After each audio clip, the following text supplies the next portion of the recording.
নমস্কার বন্ধুরা, ময়ের রান্নাঘরে দেখো আমি 10 মিনিটের মধ্যে প্রেসার কুকারে কীভাবে মটন কারি রান্না করি। আমি আগে থেকে মটনটা আধ ঘন্টা আগে দই মাখিয়ে রেখে দিয়েছি।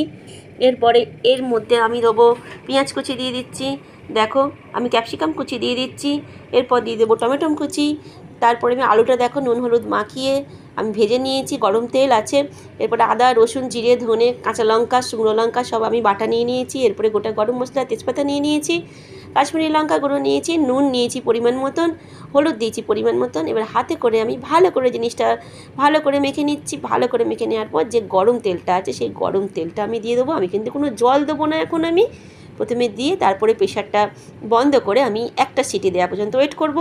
একটা সিটি হয়ে যাওয়ার পর তারপরে ঠান্ডা হয়ে যাওয়ার পর তাকে নেড়ে আমি 10 মিনিট কষিয়ে নেব। ভালোভাবে 10 মিনিট কষানো হয়ে যাওয়ার পর আলু দিয়ে গরম জল দেবো, আমি ঠান্ডা জল নয় গরম জল দিয়ে এটাকে আমি আরও 4টে সিটি দেবো। ব্যাস বন্ধুরা, এই দেখো আমার রান্না হয়ে গেছে। টাটা বন্ধুরা।